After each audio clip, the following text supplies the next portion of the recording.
Tecnologia apontada como caminho para a redução do impacto das mudanças climáticas. Tribunal Supremo dá luz verde à extradição do cidadão paquistanês para os Estados Unidos da América. Há 2 semanas do fim do recenseamento, apenas 3.700.000 eleitores foram inscritos.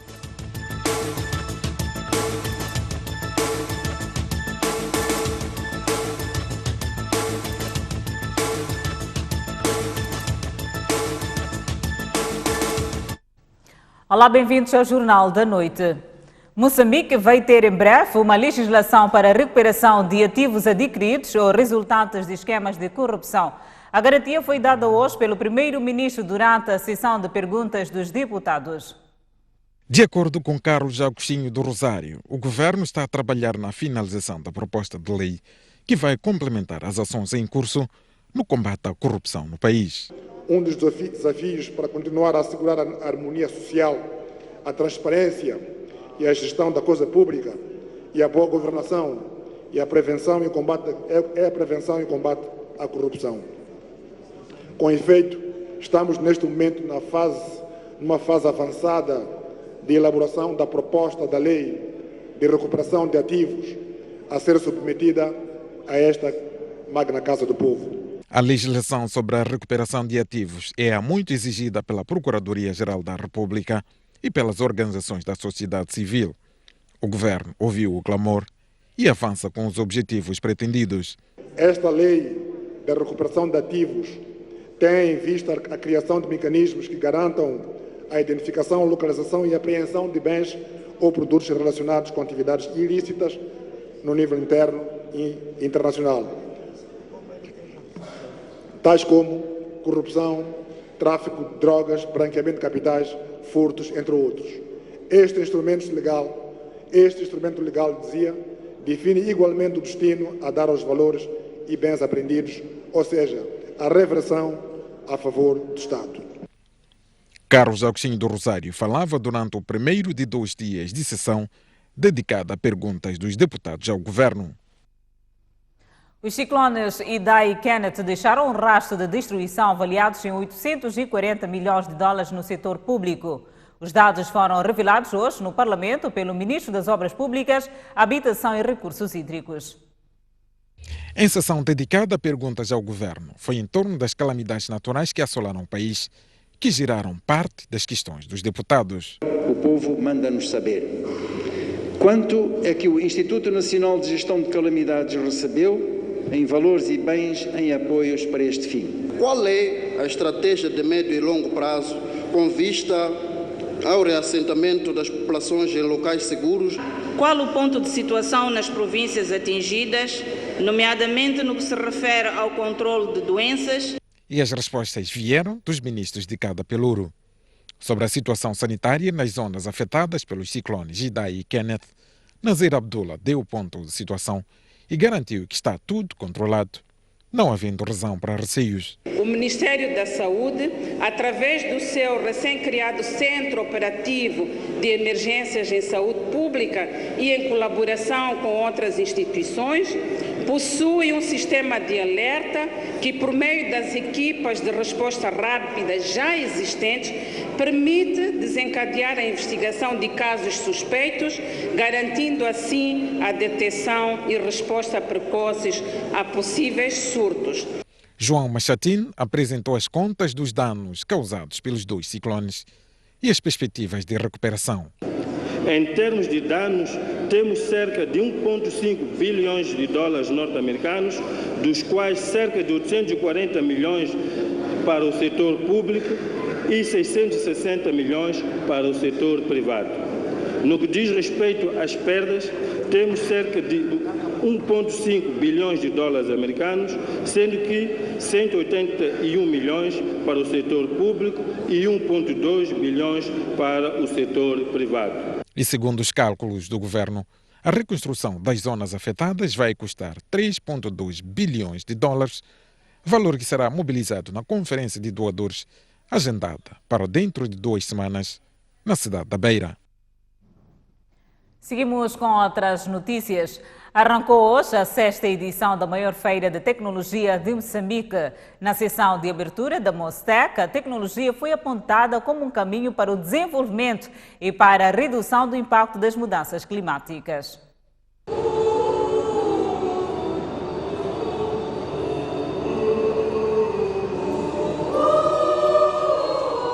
Assim iniciou a 6ª edição da Mostec.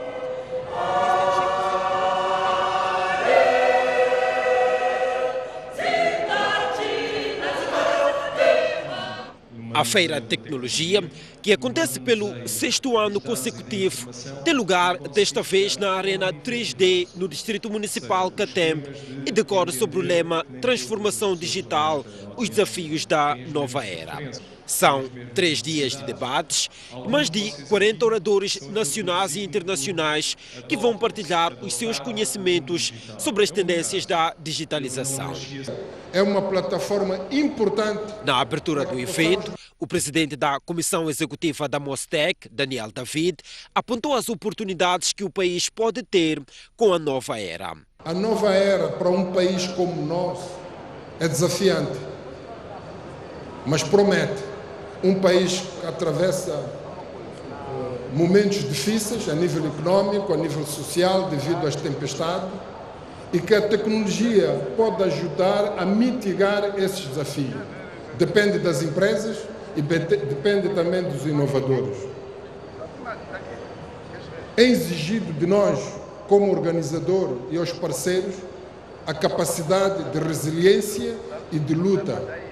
Não seria possível organizar um evento desta envergadura num ano atípico em que o país está a atravessar dificuldades enormes, se não fosse o acreditar de todos esses parceiros que temos aqui. Para uma transição tecnológica bem-sucedida, é essencial a formação do homem.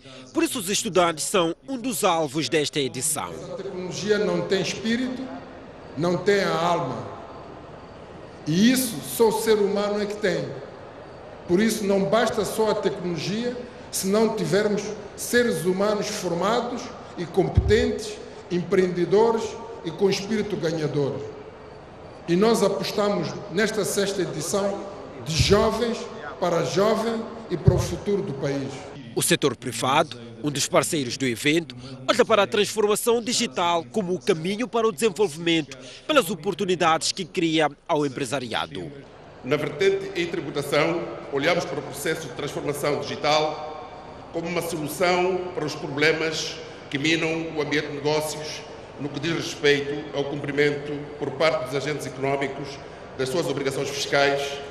O impacto da transformação digital está trazendo na banca móvel os resultados que, conforme o censo de 2017, a população que usa serviços financeiros móveis situa-se em 11,7%, sendo que este nível atinge 29,5% nas zonas urbanas, o que tem permitido um aumento significativo do número de pessoas com acesso à transformação de valores monetários. E porque a transformação é um desafio, a Embaixada da Suécia, que junta-se este ano à Mostec, apontou os caminhos que aquele país está a usar para a transição para a nova era. Neste momento, o governo está a trabalhar arduamente para reduzir o fosso, porque é óbvio que a ajuda pública é necessária para que o acesso universal à banda larga de alta velocidade seja possível, independentemente se vives na cidade ou na zona rural. A Suécia tem uma longa história de colaboração com Moçambique, incluindo nos domínios da tecnologia, como a expansão e melhoria dos serviços telefônicos, móveis e fixos e reforço de capacidade, por exemplo, através da empresa Ericsson.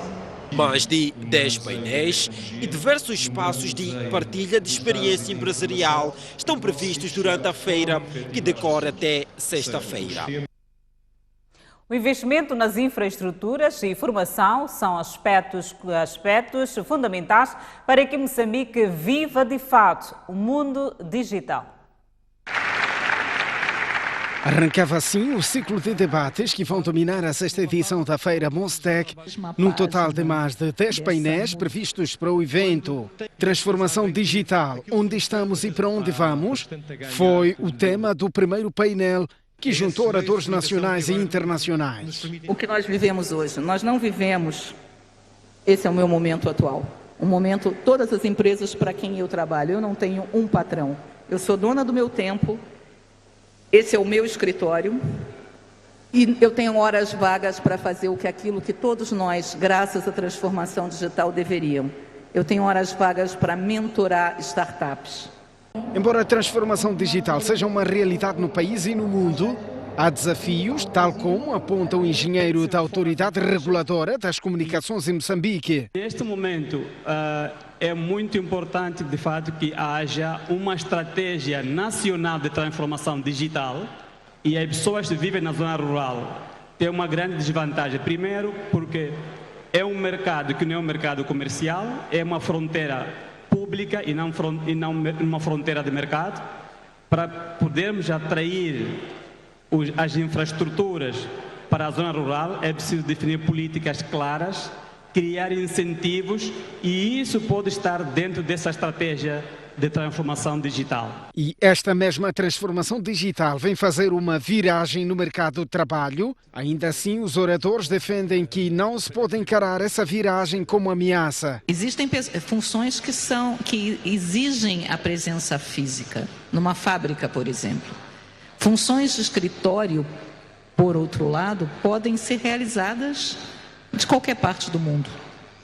Existem pessoas que trabalham para a Amazon, por exemplo, para a Amazon do Brasil, que moram na Itália. Conheço casos. Só que trabalham em outro fuso horário.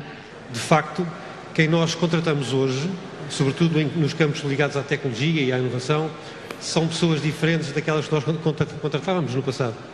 E para elas temos que pensar horários de forma diferente, objetivos de forma diferente, incentivos de forma diferente, e é este trajeto que estamos todos a cumprir, neste modelo de transição que de facto nos vai levar a uma sociedade que é sempre diferente, que está sempre em mudança, não é? Mas esta é a nossa, é a de hoje. O desafio de captar pessoas e mantê-las motivadas é sem dúvida diferente daquilo que era há uns anos. Mas estamos cá para ver como é que vai evoluir e com certeza vamos adaptar, que é o que a gente tem que fazer neste mundo. O mundo não para, a transformação digital não é opção, vai continuar, o mundo vai transformar-se. Se a gente não se transformar, vamos ficar para trás. Então é isso que vamos fazer, vamos seguir o mundo. Na 6ª edição, a Mostec deverá debater ainda temas como novo paradigma tributário na era digital, cidadania do futuro e o caminho para a internet das coisas. Em Moçambique, há poucas mulheres com acesso às tecnologias de informação e comunicação. A massificação das tecnologias é apontada como solução para a inclusão digital das mulheres. No painel que discutiu a inclusão digital da mulher, foram elas próprias que subiram ao palco para falar do seu papel no mundo digital. Na área da agricultura já são utilizados drones para detectar que áreas é que precisam de mais água do que outras, e com isso conseguimos ser mais eficazes e poupar recursos físicos que são muito escassos, como é o caso da água. Também detecta se há pragas, se há doenças, se há zonas que precisam de mais nutrição e com isto conseguir grandes poupanças e mais eficiência. Outro exemplo também é na área da medicina, em que muitos avanços têm sido feitos, quer no tratamento massivo de dados, quer na inteligência artificial. Porque as mulheres têm acesso limitado ao mundo das tecnologias, a massificação é apontada como solução para a inclusão digital. Nós abordamos a inclusão em dois momentos diferentes dentro da GoMove. Primeiro, muito ligado à questão da equidade de acesso à educação, acesso à informação, acesso à experiência e oportunidades, porque nós percebemos que para criar uma geração de líderes disruptivas, há necessidade que elas estejam ao nível de evolução da sociedade. Criamos uma aplicação chamada Nanda.io, tivemos 12 mulheres a participarem do desenvolvimento desta aplicação. Nadaio significa ajuda, significa socorro, mas para as mulheres vítimas de violência doméstica. E com isso, até hoje, nós estamos nessa luta de chamar mais mulheres, porque nós, dentro dessa comunidade, temos 400 membros e apenas 40% são mulheres. Então, é uma grande vitória para nós. Pelo menos temos 12 que já são desenvolvedoras dessa aplicação e mais essas 40% dessas mulheres que ativamente, diretamente ou indiretamente, elas contribuem para o desenvolvimento dessa comunidade. A Ampetica advoca que quanto mais pessoas forem utilizadoras de tecnologias de informação, estaremos a aprovar a transformação digital em Moçambique e principalmente se conseguimos fazer com que mais mulheres usem tecnologias de informação, aí sim teremos já esta transformação digital enraizada na nossa sociedade. E porque o debate estava interessante, da plateia vieram muitas contribuições, incluindo de homens. É preciso divulgar, é preciso incentivar, mas essencialmente é preciso garantir, como vocês do Girl Move, que as mulheres, que as raparigas possam estudar e tenham acesso à educação. Se isto não acontecer, tanto faz ser na área de tecnologia ou outra, elas não vão chegar lá. Então esta é a mudança. Seria uma grande valia para os grupos aí, as organizações aí, que fizessem uma espécie de consciencialização das mulheres ainda no nível secundário, no nível médio neste caso, para que possam seguir os cursos que têm a ver com as tecnologias de informação. Não seria oportuno criar-se uma estratégia nacional de empoderamento ou de inclusão da mulher nestas matérias ou se calhar mais global de todos nós, né? Inclusão nestas matérias e que no final do dia vai reduzir o gender gap. Odete Simeão, que integra o Programa de Desenvolvimento Espacial do Ministério dos Transportes e Comunicações, falou da falta da mulher do mundo digital. Não tem havido muita colaboração, digamos, por parte dessas mulheres que já atingiram isso, em tentar trazer as outras que ainda não estão para esse patamar. Do resto, foi um debate que serviu para a partilha de ideias inovadoras e soluções para a inclusão da mulher no mundo digital. É necessário que haja mudanças culturais para permitir a interconexão digital de objetos à internet. Este é um dos maiores desafios da atualidade. De acordo com Francisco Nina Rente, um dos oradores da 6ª edição do Mostec, estima-se que a partir do próximo ano, cada pessoa no mundo terá 6 dos seus objetos cotidianos ligados à internet através de um dispositivo denominado IoT. Trata-se de um aparelho que, por exemplo, pode ser instalado na roupa para tirar indicadores de saúde de uma pessoa ou então extrair elementos para melhorar a sua performance. Para tal, o orador diz que tem de haver mudanças culturais na sociedade. O ser humano terá sempre um papel na cadeia de valor do IoT. E isto significa mudanças culturais. Outro grande chavão do dia-a-dia, da atualidade, é a transformação digital. A transformação digital não é nada mais do que uma mudança cultural, não se iludam. E o IoT faz parte dessa mudança cultural. E isto representa uma complexidade muito grande na ótica da engenharia, na ótica dos modelos económicos, de como é que nós nos vamos adaptar a este novo paradigma. Por isso, este vai ser o primeiro grande desafio. O IoT só irá vingar se nós formos numa ótica de standards abertos, não é? Interfaces de networking e também na camada de aplicacional que sejam abertos e conhecidos de nós todos.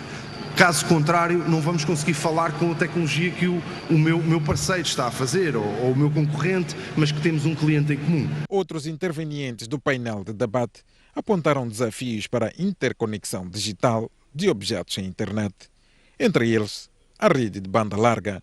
A vandalização da infraestrutura, nomeadamente o roubo de diesel nas torres, o corte da fibra óptica, e por aí adiante. São os principais desafios do dia-a-dia.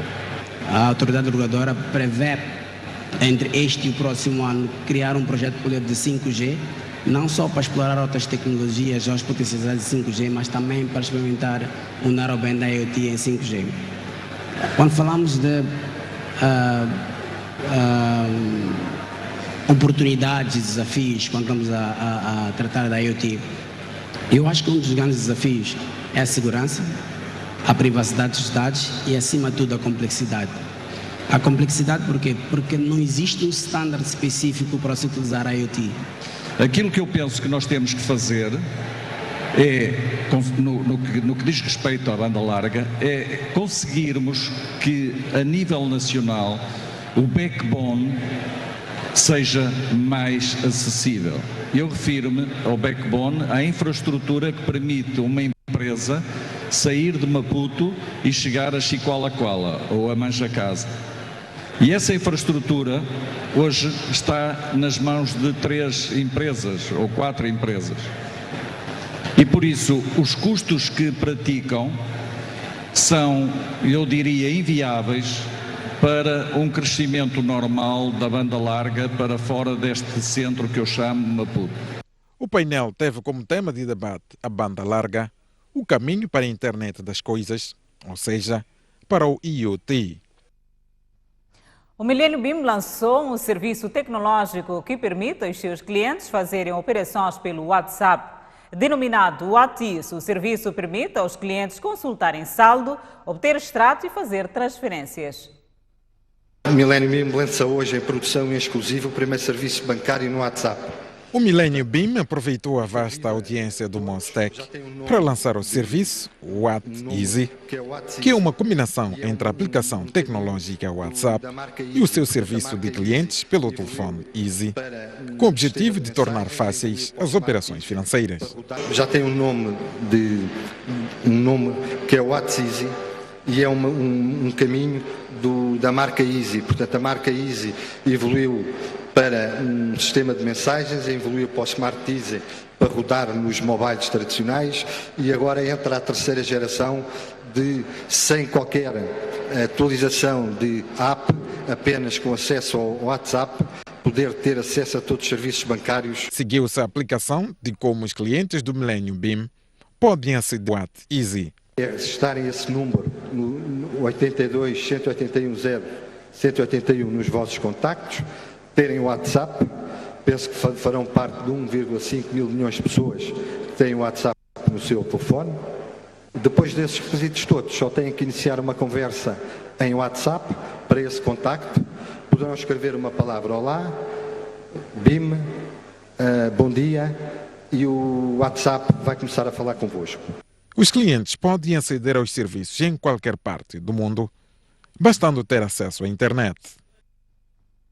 Jovens empreendedores apresentaram projetos tecnológicos que poderão ser distinguidos e receber apoio para a sua execução.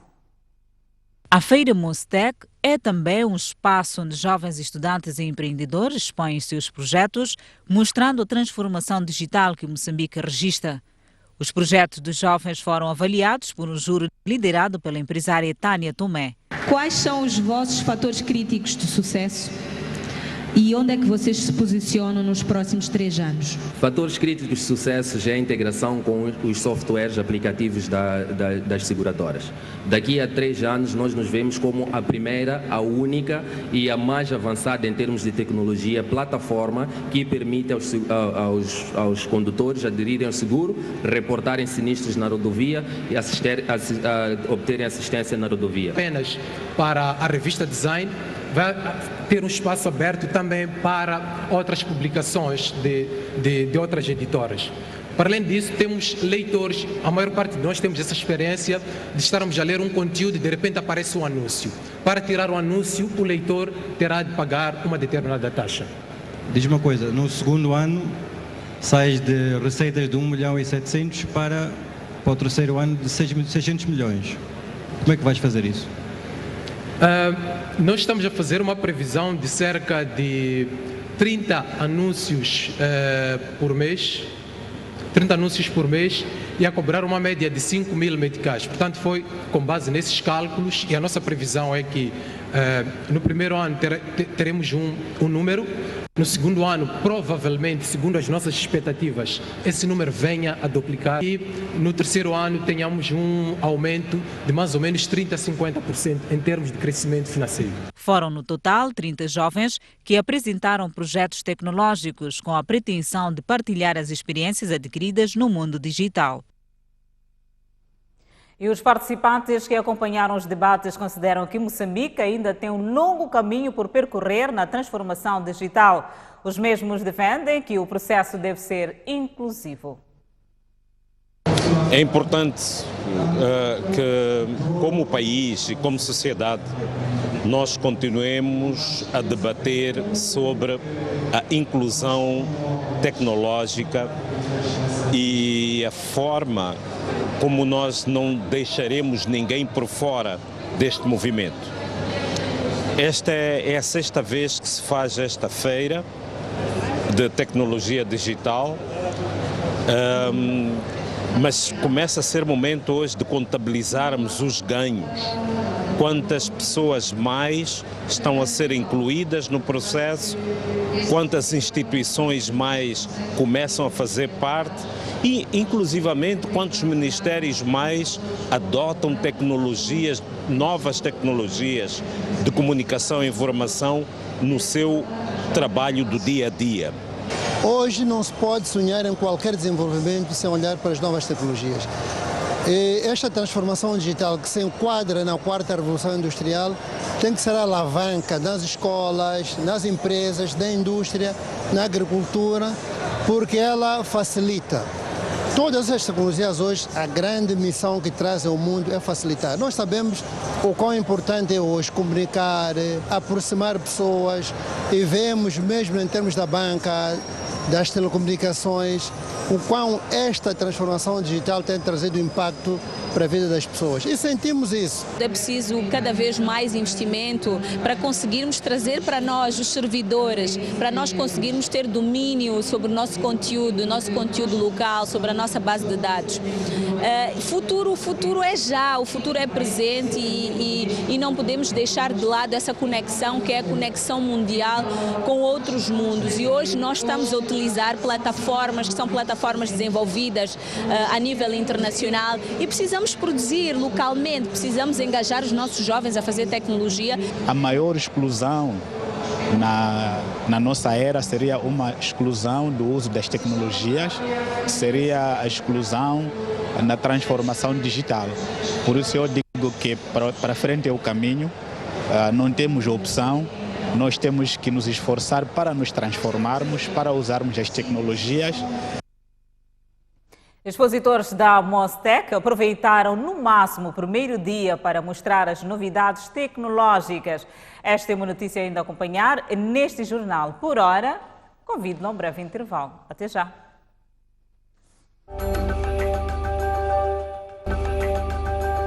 Ao Jornal da Noite, o Tribunal Supremo decidiu a favor do pedido de extradição do cidadão paquistanês para os Estados Unidos da América.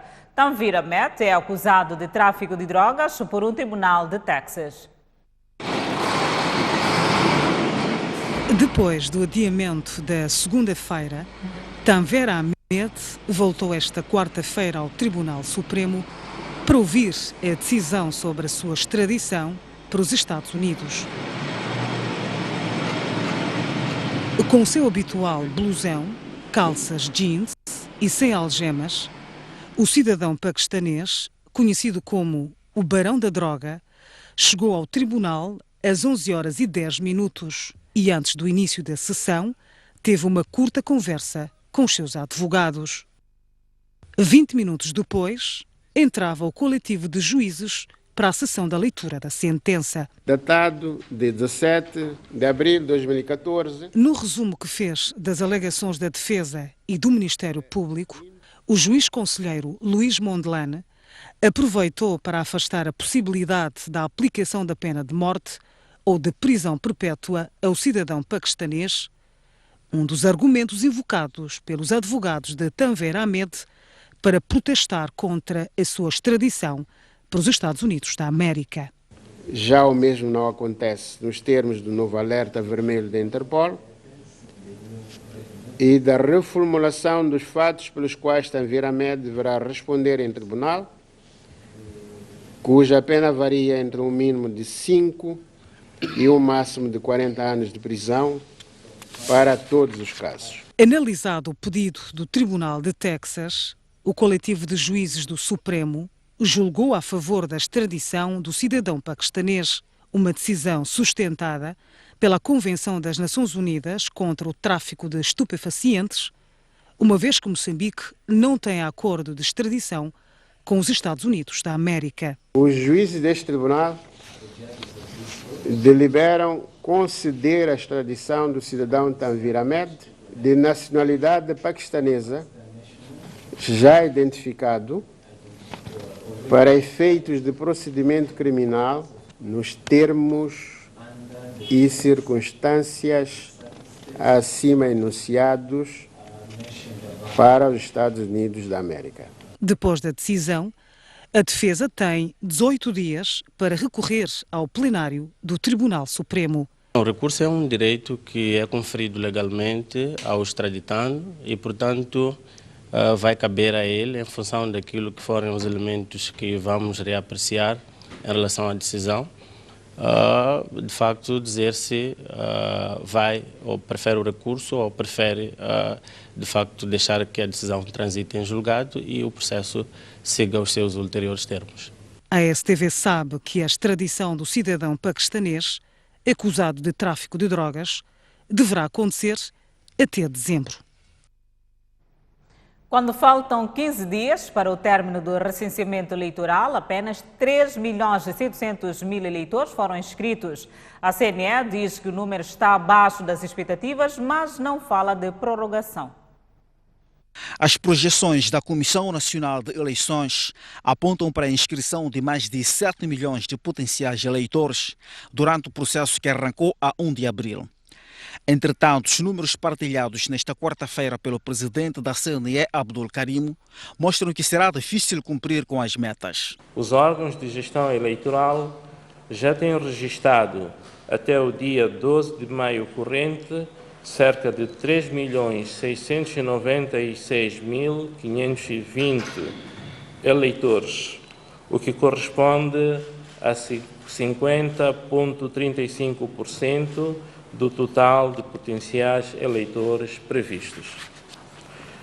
Este número está abaixo da expectativa do cumprimento das nossas projeções. Carimo destaca que o recenseamento eleitoral termina no dia 30 do mês corrente e sublinhando que não se prevê a prorrogação de prazos. Por enquanto, não existe nenhuma ponderação para uma eventual prorrogação do período do recenseamento eleitoral, mantendo-se a data prevista para o seu término, o dia 30 de maio corrente.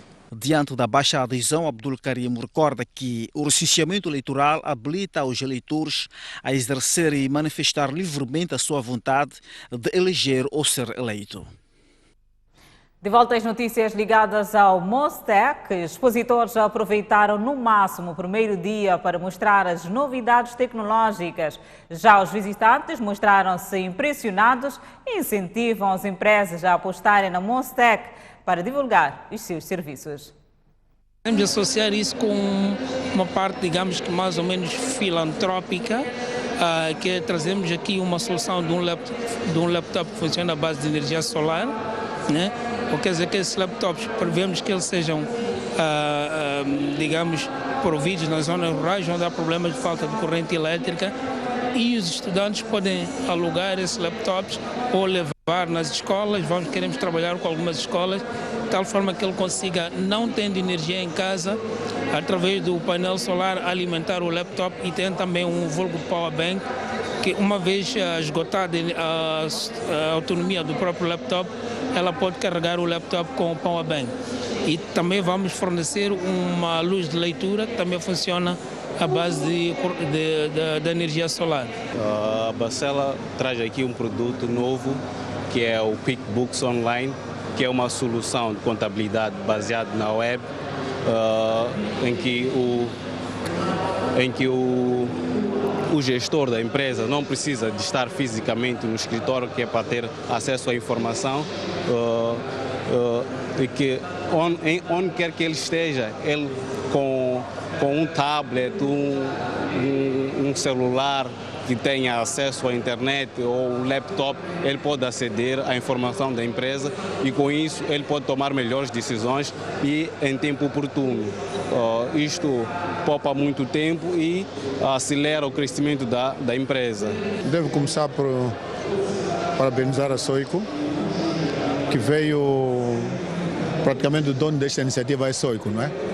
Mas hoje a Soico fez com que esta iniciativa agora fosse pertença de muitos de nós. Nós próprios, como MCNet, participamos nisto porque abraçamos esta iniciativa porque vimos que, como forma de, no país, primeiro, fazermos com que as pessoas estejam alertadas sobre as vantagens da tecnologia. Segundo, terem aquilo que nós podemos chamar o ABC, do que significa a tecnologia. E também aderirem, começarem a ver as facilidades que a tecnologia tem. Mostec é o melhor fórum. A Mostec é tecnologia, a Mostec é inovação, a Mostec é saber o que há do bom e do melhor no mundo tecnológico. É o motivo pelo qual nos fez cá, nós de Nampula, concretamente na Cal, sairmos até aqui por acreditarmos nessa iniciativa. Estamos aqui hoje super felizes porque o que nos fez vir cá já começamos a concretizar, que é um dos pontos é saber da inovação, que há de novidade no mundo de tecnologia e também buscar parcerias. E já começamos a conquistar.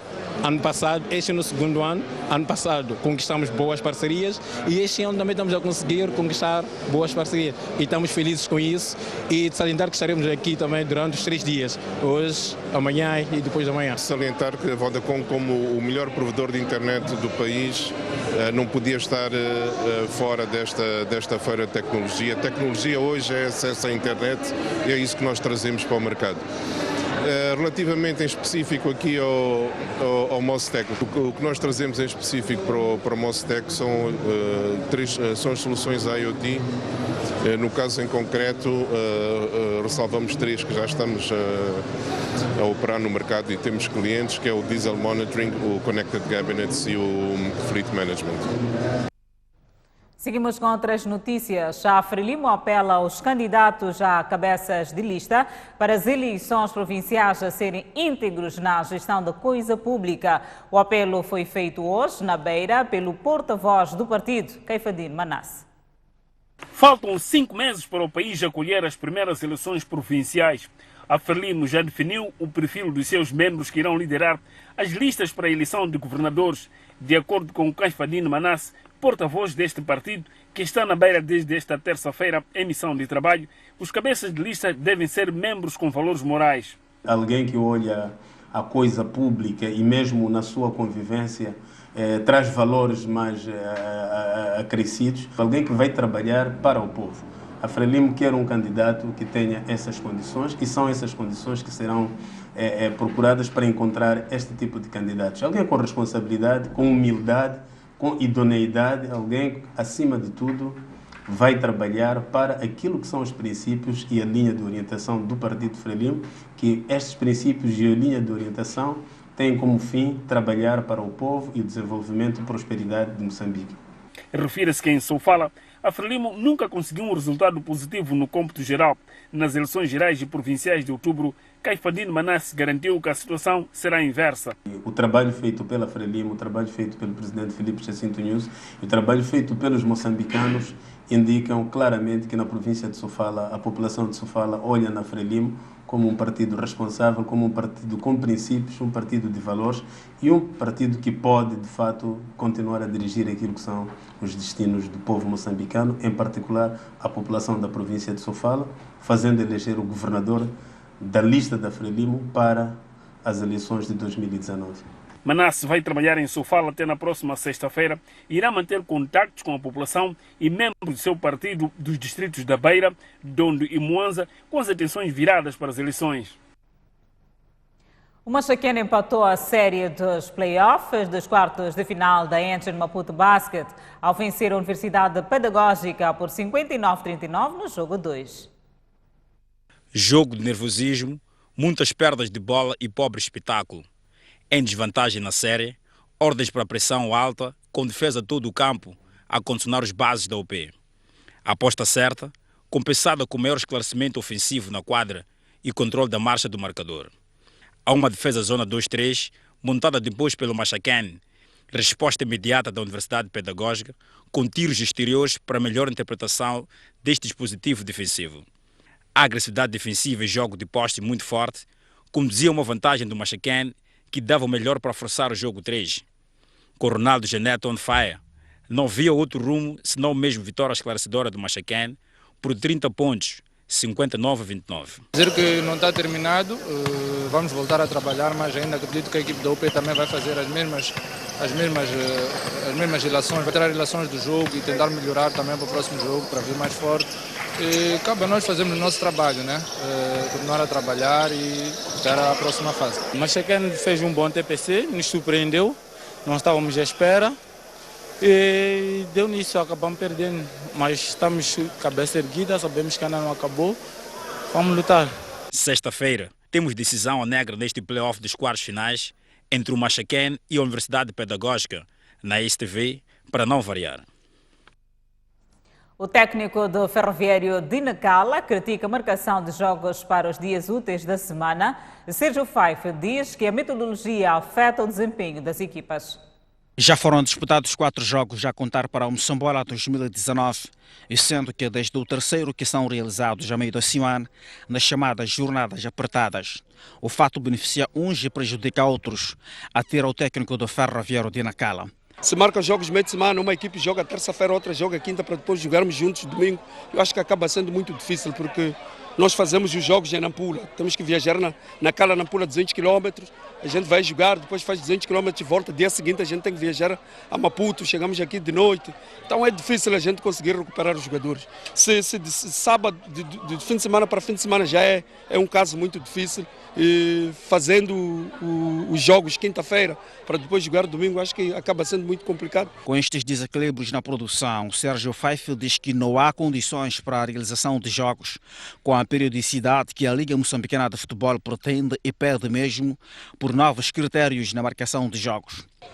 Pedir também àqueles que são responsáveis do campeonato para passar a marcar os jogos de acordo com aquilo que são as nossas capacidades, porque nós não temos capacidades para ter que fazer jogos no meio de semana, fim de semana, com as condições que a gente tem, tanto logísticas e tudo. Acho que isto acaba complicando. As jornadas apertadas foram introduzidas pela Liga Moçambicana de Futebol como forma de acertar o calendário de Moçambola, que arrancou atrasado devido ao ciclone Idai. Costa do Sol venceu hoje Bahia de Pemba por 3-0 em jogo de atraso da primeira jornada do Moçambola. Com a vitória, os canarinhos já assumem a liderança do campeonato com 10 pontos. Esta é uma notícia a acompanhar nos próximos blocos noticiosos. Fico por aqui e logo a seguir acompanho o espaço de análise com Boaventura Município. Mas antes, a previsão do estado do tempo para amanhã. Para a zona sul do país, prevê-se para Maputo 31 de máxima, 16 de mínima, Inhambane 29 de máxima, 20 de mínima, Xai-Xai 28 de máxima, 15 de mínima. Para a zona centro do país, Beira 27 de máxima, 21 de mínima, Quilimane 30 de máxima, 19 de mínima, Chimoio 25 de máxima, 14 de mínima, Tete 31 de máxima, 21 de mínima. Por fim, a zona norte do país, Nampula 26 de máxima, 20 de mínima, Pemba 27 de máxima, 22 de mínima, Lixinga 25 de máxima, 13 de mínima.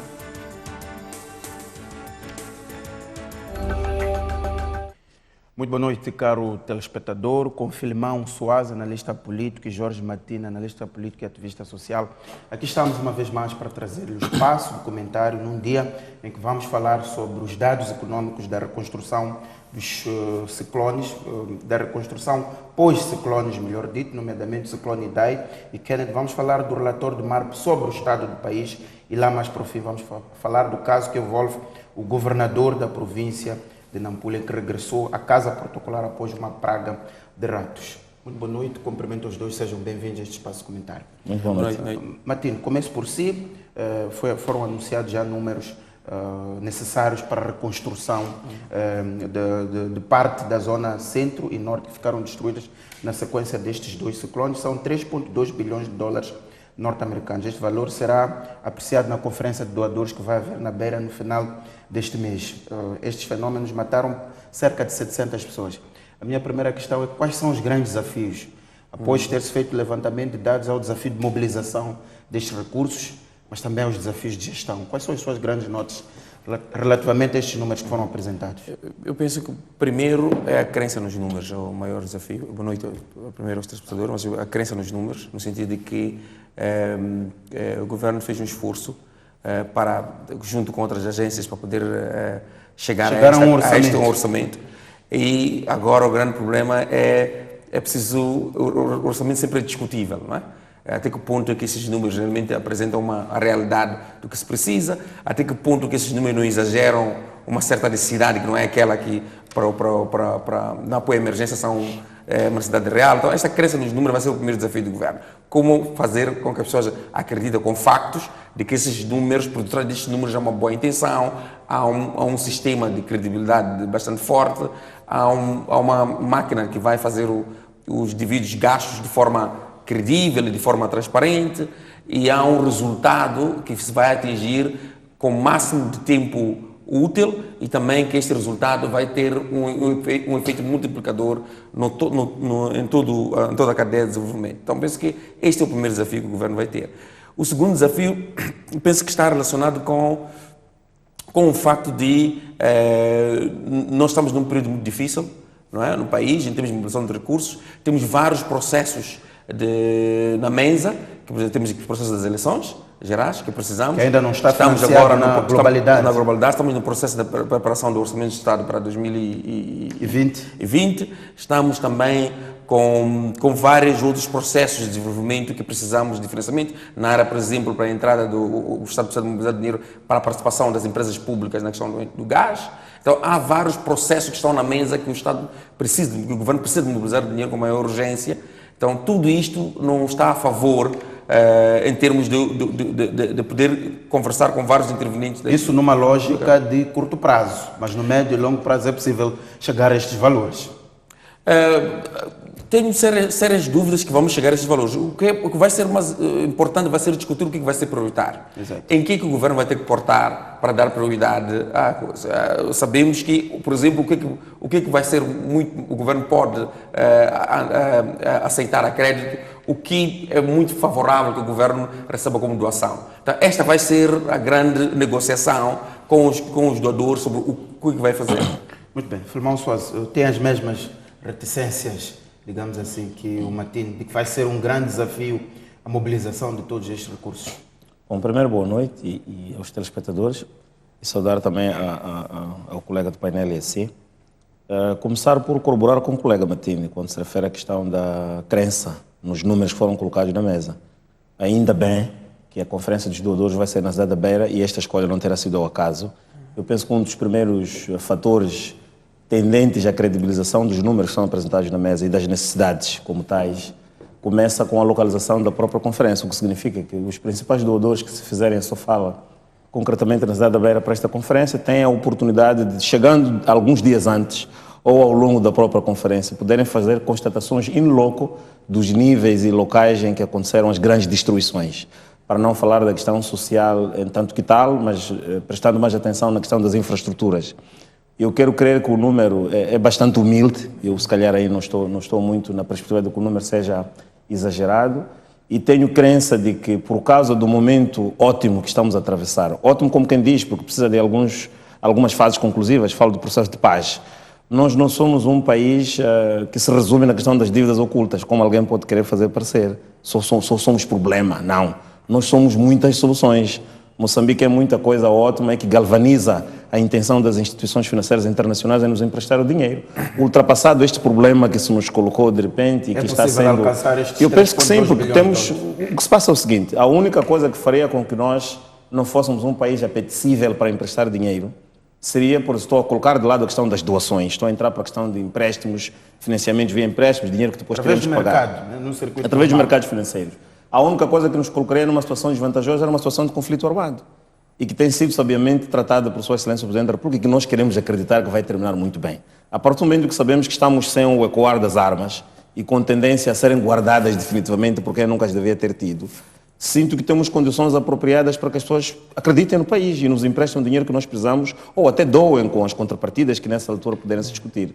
Pelo que acredito que, apesar de estarmos, como dizia muito bem o colega do painel Matinde, que estamos numa espécie de uma salada de situações, eleições gerais, as situações que já tínhamos antes de estarmos na véspera das eleições, as situações anteriores ao próprio ciclone. Nós já vimos com outros ciclones nossos, a questão da pobreza que está sendo combatida, a questão do melhoramento da nossa questão sanitária, saúde, escolas, habitação, por aí fora. Já vimos com isto tudo, ainda se junta a questão das eleições, junta-se o ciclone, mas eu quero acreditar que tudo isto, nos termos em que penso que a planilha será apresentada na Conferência de hoje, e tendo em conta o momento ótimo em termos de pacificação do país que estamos a atravessar, penso que as condições estão criadas para que lancemos mão ao fato de não sermos um país qualquer. Os exercícios que estão a acontecer assim entre o norte do país, do ponto de vista de pesquisa, exploração dos nossos recursos, parece ser um grande elemento para conferir confiança às pessoas que têm dinheiro para nos doar ou para nos emprestar. Acho que somos um país possível. Exatamente, muito bem. E como falou de pobreza, vamos então passar para o relatório do Mecanismo Africano de Revisão de Pares sobre o estado do país. Já aqui 3 elementos que nós pegamos para a nossa análise, que é a questão das desigualdades, pobreza, explosão demográfica. Vou aqui ler parte deste relatório. Diz que apesar do forte desempenho econômico de Moçambique e de 2 décadas de paz e estabilidade política, a prosperidade não foi inclusiva. Crescemos, mas o crescimento não chegou a todos. A explosão demográfica não se refletiu positivamente nos indicadores socioeconômicos, particularmente na redução das taxas de pobreza. Matine, o que isto significa no seu entender? Quer dizer que as políticas de combate à pobreza, elas estão a falhar, portanto, não estamos a conseguir vencer a pobreza ao ritmo necessário? Em primeiro lugar, é preciso sempre começar por dizer que isto tem a ver com as opções de desenvolvimento, não é? Quais as opções que nós tomamos de desenvolvimento? Nós temos de paz, capital humano, segurança, infraestrutura, não é? A educação. Então, tem a ver com opções de desenvolvimento. Que opções de desenvolvimento Moçambique se propôs fazer nos últimos 30, 40 anos? Que essas opções de desenvolvimento possam resultar nesta redução das desigualdades, da pobreza, não sei o quê. E nós fomos vendo que nesses últimos 40 anos, as nossas opções de desenvolvimento podem não ter sido bem sucedidas em alguns aspectos. Como quais estes, são esses aspectos? Não é? Por exemplo, dizer que, esse é o meu questionamento, dizer que não se consegue, apesar de vermos alguns passos significativos, por exemplo, na questão do crescimento, não conseguiu-se reduzir a pobreza de tal forma que se queria. Eu penso que a grande pergunta era se era possível, com os recursos, com as opções que nós fazemos, reduzir a pobreza a um ritmo tão que nós desejaríamos. Esta é a primeira pergunta, que muita gente não se faz, não é? Quando nós falamos de opções, estamos a falar de quê? Estamos a falar estamos a falar de política pública. Falamos primeiro do que priorizamos. Qual é a prioridade em termos de... Qual é a visão do país? Depois, como é que lideramos essa visão? Segundo, que tipo de recursos nós colocamos à disposição dessa visão, dessa liderança, para ela própria poder maximizar? De alguma forma, pelo menos do ponto de vista do discurso e do ponto de vista dos documentos de orientação do Estado, o combate à pobreza, o desenvolvimento da agricultura, sempre foram elementos constantes, digamos mas assim. É diferente. Uma coisa é ter agenda, outra coisa é ter uma visão... Acha que não se saiu do plano teórico para o plano prático? É isso que quer dizer? Eu penso até que não. Eu penso que nós sofremos de um dilema que é um dilema histórico, não é?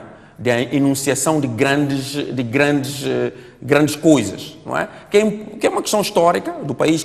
O país nasceu disso, de grandes visões, mas que depois tem um grande problema de como elas se enquadram, materializam nos grandes, porque as visões resultam também, o desenvolvimento resulta das contradições internas. Então, normalmente nós anunciamos grandes visões, grandes projetos, esquecendo essas contradições internas. Como é que essas contradições... Que podem não ser até conflito armado. As contradições internas significam se você tem meios necessários e tem capacidade humana necessária para poder colocar maximizar o esforço que você está a fazer. Por exemplo, você diz que quer reduzir a pobreza até não sei, 20%, 30%, mas você não tem recursos humanos para tal. Você quer reduzir a mortalidade materna, mas você não forma de tal forma o quadro para a saúde para poder reduzir o rácio população, médicos. Então, essas contradições que resultam da própria planificação do desenvolvimento, nós não discutimos. E isso pode nos levar muitas vezes a cometer alguns erros como esse, que ficamos assustados com os resultados. Muito bem, Filimão Soares, faço a mesma pergunta, mas pegando aqui a deixa de Jorge Martins,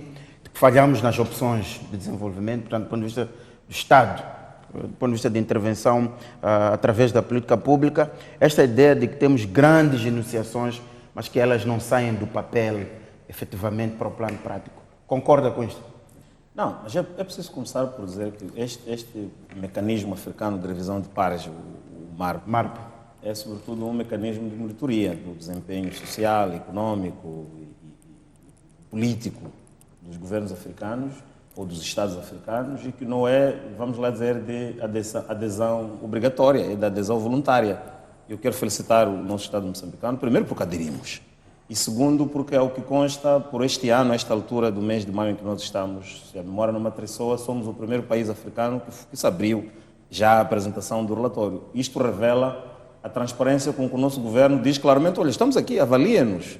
Fazemos a nossa autoavaliação, que constitui uma das fases deste processo, até a produção do relatório, mas pelo menos é um país, é um Estado que mostra que está aberto a que os seus processos de governação, a que os seus processos políticos estejam abertos a toda a gente para ver, daí que oferecemos a ser avaliados, pelo que estas conclusões que são tiradas, mais do que pegá-las na sua perspectiva crítica, para a qual eu já volto, há que pegá-las na sua perspectiva utilitária, no sentido que o governo até já se pronunciou, no sentido de que os elementos constantes deste relatório vão ser levados em conta na construção dos documentos programáticos para o próximo exercício econômico que se adivinha. Portanto, olho mais a coisa nesta perspectiva. Agora, na ótica crítica da coisa, exato, deixa dizer que não creio que seja o problema de recursos humanos. Temos estado a formar muito em Moçambique. Qual é o problema? É só olhar para a questão, a própria avaliação crítica que se faz em programas de televisão como este ou outros cenários, revela a nossa maturidade crítica de olhar para os problemas. Se recuarmos 10, 15 anos, não é apenas o problema da liberdade de imprensa e de expressão, é o problema da própria maturidade e análise que os moçambicanos vão ganhando, porque há acesso à educação. Agora, podemos dizer que nós estamos a aprender ou a ensinar uns aos outros na dimensão que podíamos. Mas então, qual é o há problema? Fatores que aparecem em contramão. A questão das cheias, a questão das secas, não é? Para não citar os exemplos que nós tivemos agora, que vão levar a uma grande regressão nos programas que tinham sido feitos para as zonas centro e norte, a questão dos ciclones a que nos referíamos.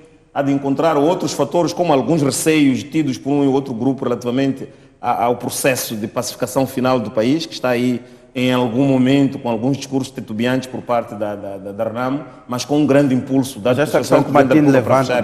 Falhamos nas opções de desenvolvimento e há grandes enunciações que não saem do papel. Com isso não concorda? Não concordo porque eu estou a dizer que não falhamos, os projetos são estruturantes, são bons, aliás, na altura que são enunciados, como bem diz que as enunciações são muito boas. Todos nós temos crença de que, olha, estes projetos a serem implementados na dimensão que nos informam vão dar certo. Entretanto, depois aparecem fatores naturais, alguns, que não podem ser controlados por quem governa, porque são mesmo fatores naturais.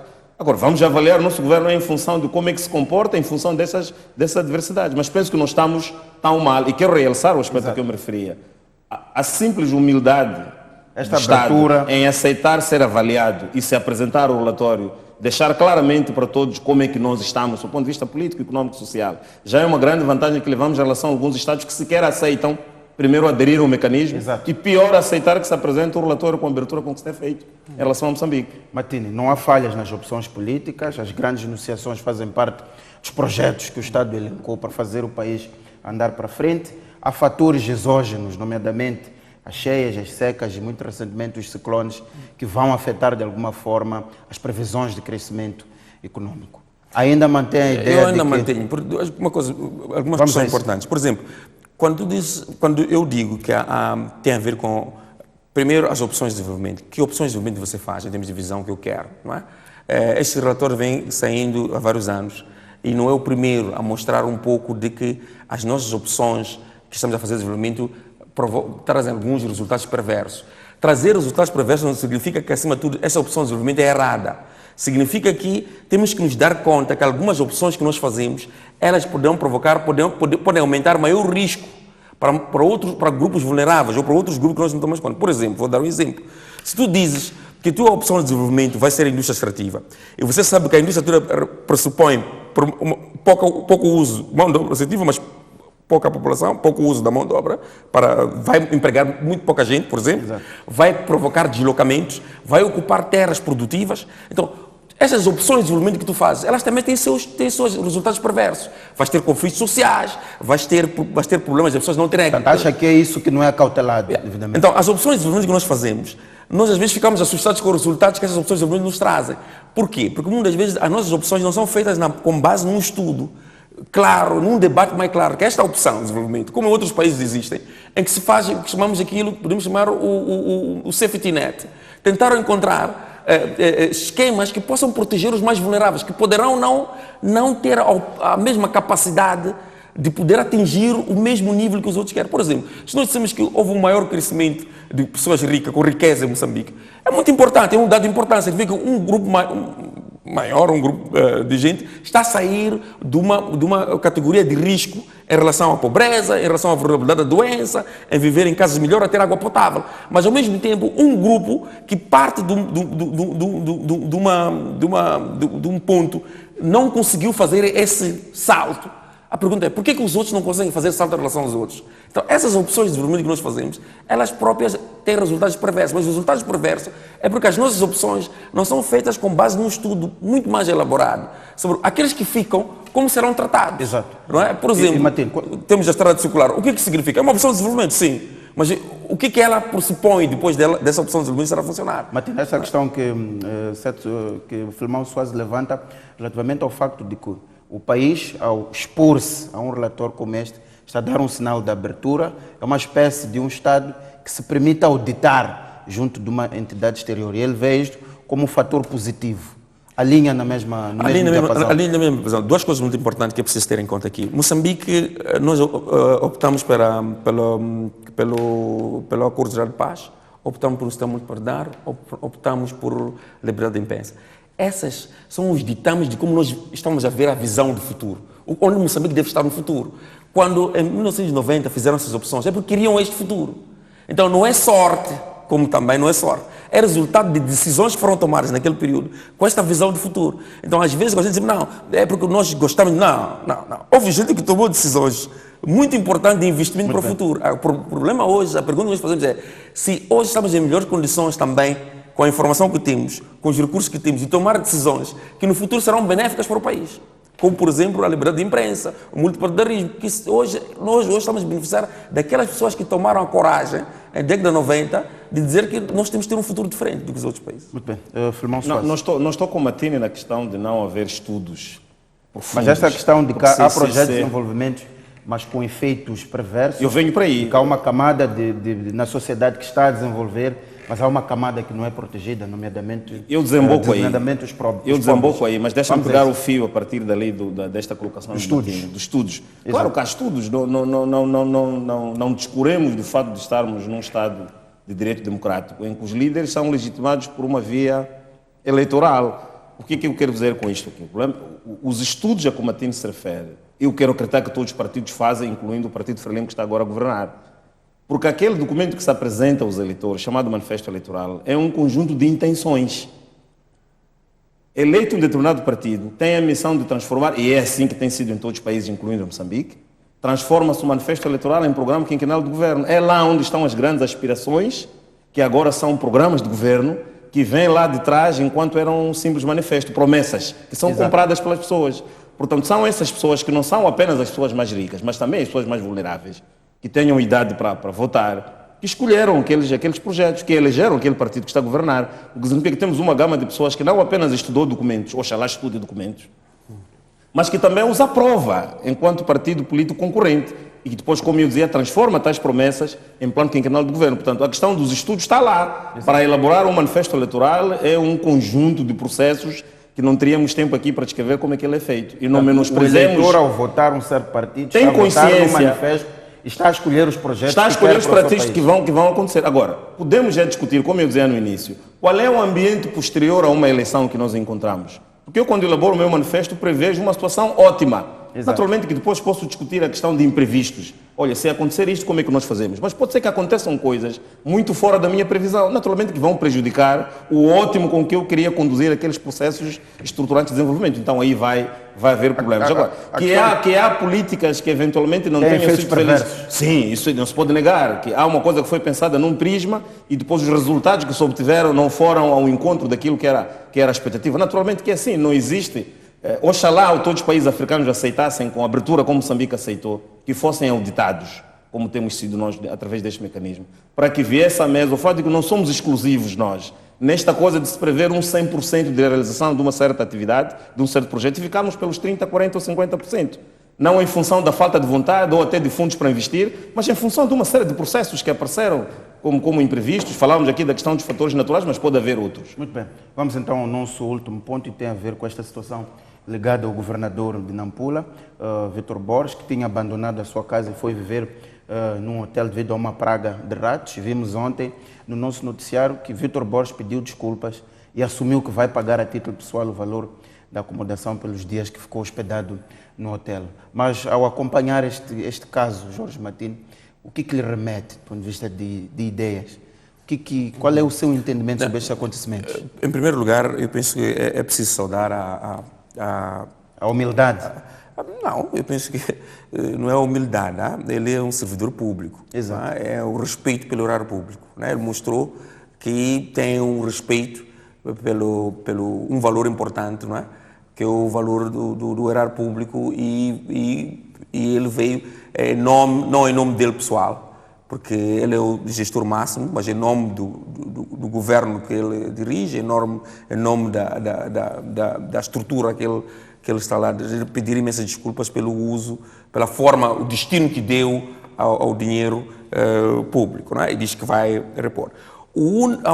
Este é o primeiro aspecto, e penso que abre um precedente o governador de Nampula sobre como um servidor público no nível dele pode lidar com esse tipo de problemas no futuro. Então, acha que a posição dele foi salutar? Sim, como um servidor público, na posição que fez estava... Fez bem ter pedido desculpa e assumir a despesa. Reconhecer que este foi um caso sui generis que aconteceu, digo sui generis no sentido de aquilo que vimos na imprensa, e que ele assume toda a responsabilidade em relação ao caso, como gestor, porque ele tem a responsabilidade de gerir melhor os fundos, e também diz que ele vai repor o valor, vai pagar, porque acha que também não concorda com o facto de o Estado pagar a despesa de tempo que ele ficou no hotel. Agora, aí é que entra a grande questão, não é? Que é o que depois não ficou claro. Se esta decisão do governador ir para o Hotel Plaza foi uma decisão fundamentada, não é? Significa o quê? Se existiam outras opções, além de ir ao Hotel Plaza. Quais seriam as outras opções neste caso? Quais são as outras opções? E por que ele tomou a decisão do Hotel Plaza? Porque pessoas que já estiveram no Estado, ou que têm pessoas, sabem que não é você acordar amanhã, decidir no Estado, mandar, que a pessoa, não. Há normas que é preciso cumprir. Então, que opções ele tem? Então, aí é que fica claro que ele está a assumir uma responsabilidade em nome individual, não é? Que vai repor o dinheiro do dinheiro dele. Uma questão que foi o próprio fez na salvaguarda, talvez na melhor intenção para salvaguardar o Estado. Pode ser que outra despesa era muito maior, outro hotel, outra casa podia ser com a despesa maior, não Exato. Tinha condições necessárias para ele continuar a desempenhar o problema. Então, aqui é onde a questão não ficou clara. Acha que ainda há alguma zona de penumbra aqui? E é aí que eu acho que é preciso que nós, como país, sejamos muito mais cautelosos, porque esta posição não se pode empurrar-se como uma posição populista, não é? No sentido populista. Tomar-se isso como uma posição de ter um gestor público que esteve pressionado pela decisão que tomou. E nós já tivemos ministros que foram ao tribunal porque eles tomaram decisões quase similares, fizeram opções que depois acabaram no tribunal. Tivemos o ex-ministro de Transporte, porque ele achou que ele tomou a melhor decisão em aumentar salários a gestores, e disseram não, mas ele não devia ter feito sem ter consulta de outros órgãos. Este senhor também, vimos também que o governador, será que ele teve a opção de consultar, de saber? Então, essas questões também levantam-se hoje. Filimão Soares, quero ouvir a sua posição, vamos dividir em dois momentos. Primeiro, a forma como se posicionou o governador de Nampula, qual é a sua opinião? E segundo, esta questão que levanta, Martina, a falta de clareza sobre como é que o processo foi conduzido até o governador ir passar os dias em que passou no hotel em Nampula. Comecemos pela posição do governador após esta polêmica toda. Bom, a postura do governador Borges, para mim não me surpreendeu, porque conheço-o há bastante tempo e desde que cresci que o conheço como dirigente, já passou por algumas instituições de nível central e depois agora é governador, já esteve no governo, antes de ir para o cargo de governador de Nampula, esteve no governo. Portanto, é uma pessoa que já nos habituou àquela forma de estar. Seriedade, humildade, responsabilidade. Os que o conhecem sabem que não há histórico, pelo menos até hoje não conhecemos qualquer histórico dele, ligados à questão de escândalos. Pelo que, a forma como ele coloca a resposta às pessoas que o entrevistaram, portanto, eu penso que é uma forma que está muito ao nível dele. A humildade, a seriedade e, sobretudo, a fazer jus ao partido que lhe nomeou governador, não é? Que pauta pelos mesmos valores. Agora, em relação à questão... A falta de clareza. A questão da falta de clareza, por favor, deixa-me começar por colocar a coisa nos termos seguintes. Tem sido motivo de chacota, agora com as redes sociais, as pessoas, olha, os ratos e o governador, todo mundo fala o que quer falar. Infelizmente o assunto tem que ver com um animal com essa especialidade. Tomemos em linha de conta o fato de que não se trata de um rato que atravessou o quintal da casa do governador. Isso acontece nas nossas casas muitas vezes. E não por falta de higiene pessoal nossa, pode ser a falta de higiene do nosso vizinho, passa um rato às manhãs e à tardinha passa outro, e depois à noitinha passa com outro a namorar e vão para outro quintal. Isso não é isso que havia de tirar o nosso governador de casa. Ele falou de uma praga ou de um surto de ratos em casa dele. Agora, se quisermos enviar lá pessoas que vão entrevistar o que é que se passou, de onde que resulta aquele surto, aquela praga, quando se fala de praga ou surto, temos que entender que é uma questão já problemática. É um problema de saúde para ele mesmo, integridade física. É um problema de saúde para a família. Num assunto cômico. Num assunto cômico, estamos a perder o fio do assunto. Agora, o momento em que se toma a decisão, há um documento que está a circular pelos WhatsApp, que dá a indicação de que o gabinete dele teria solicitado aquele hotel, não é? A faculdade de acomodar o governador e sua família por um período X, que não indica, penso que não indica, e que após essa estadia emitir-se-á uma fatura que será paga pelo governo. Há ainda aí um documento que não posso dizer agora. Via esse staff. Agora não sei se o documento corresponde ou não à verdade.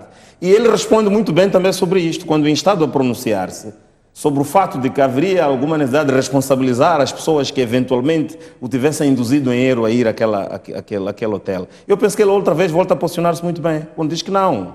Em princípio ele não vê problema, porque nas circunstâncias em que acontece a sua transferência para o hotel, eventualmente não tivesse havido espaço para esse nível de serenidade. Olha como é que tratamos isto. Mas ele, ao nível da sua responsabilidade, eu penso que ele mata o debate.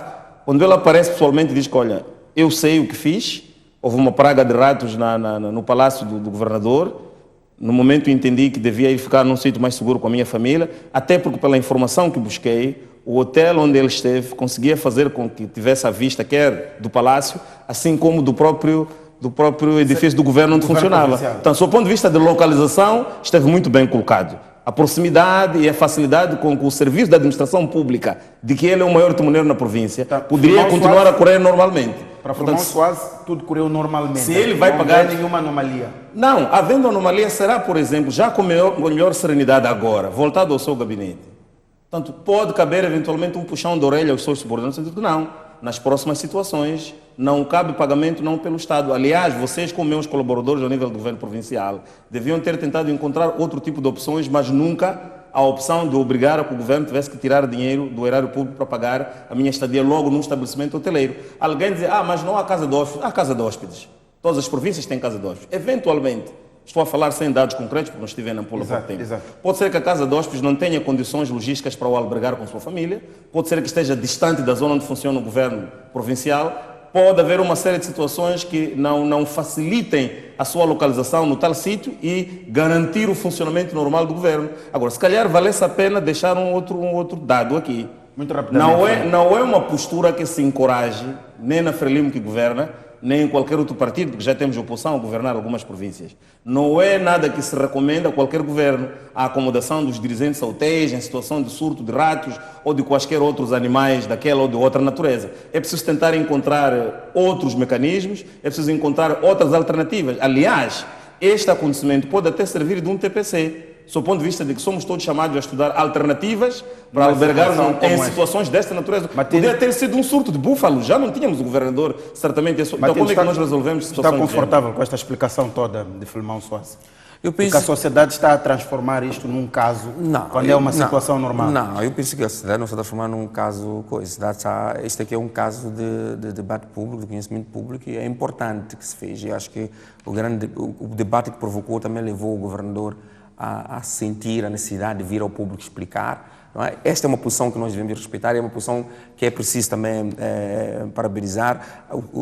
A sua responsabilidade como servidor público de vir ao público, ser transparente e explicar o que tem acontecido. A única coisa que lamentamos é que a sua posição não ficou claro se esta posição, dizer que eu vou pagar com o meu dinheiro, não é esse o debate aqui, claro. O debate sobre a transparência, sobre a prestação de contas, sobre o uso de forma correta, não é? Sobre o dinheiro público, não é porque se você vai usar o teu ou não. É tipo se existiam opções melhores ou não nessa decisão, e pode ter acontecido que algumas pessoas abusaram da própria boa vontade, e abusaram da confiança que o governador lhes deu para resolver o problema e tomaram a decisão daquela forma. Eu penso que a lição que devemos ter é uma lição de uma forma didática sobre o que aconteceu e como é que se pode evitar que casos futuros possam acontecer. Muito obrigado, Jorge Martins, muito obrigado, Filmão Soares, pela vossa participação aqui no espaço de comentário. Caro telespectador, este espaço termina aqui, simultaneamente também termina o Jornal da Noite. Até uma próxima oportunidade.